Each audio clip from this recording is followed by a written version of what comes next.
নরসিংদীতে chamber of commerce and ইন্ডাস্ট্রিজের উদ্যোগে মাসব্যাপী শিল্প এবং বাণিজ্য মেলার উদ্বোধন করা হয়েছে। বিস্তারিত থাকছে মঞ্জুরুল আলমের প্রতিবেদনে। আজ সকাল 11টার দিকে নরসিংদী পৌর পার্কে এই মেলার উদ্বোধন করা হয়েছে। চেম্বারের প্রেসিডেন্ট রাশেদুল হাসান রিন্টুর সভাপতিত্বে মেলার উদ্বোধন করেন নরসিংদী জেলা প্রশাসক মোহাম্মদ রাশেদ হোসেন চৌধুরী। শিল্প বাণিজ্য মেলায় মোট স্টল রয়েছে 105টি। মাসব্যাপী এই মেলা প্রতিদিন চলবে সকাল 10টা থেকে রাত 10টা পর্যন্ত। এ সময় উপস্থিত ছিলেন Narsingdi chamber of commerce and ইন্ডাস্ট্রিজের ভাইস প্রেসিডেন্ট হাসিব আহমেদ মোল্লা, পরিচালক নাজমুল হক ভুঁয়া, দেলোয়ার হোসেন দুলাল, নাসির আহমেদ রিগান, সারোয়ার হোসেন ভুঁয়া, ইফরান আহমেদ মোল্লা, মোস্তাকিম হোসেন, এনায়েত সারজিদ সহ অন্যান্যরা।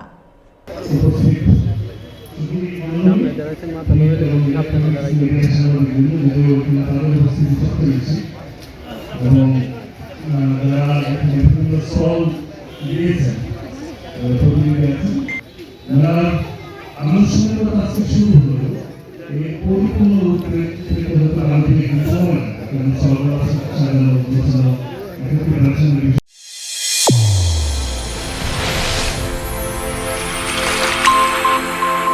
চ্যানেল A1 হৃদয়ের স্পন্দন।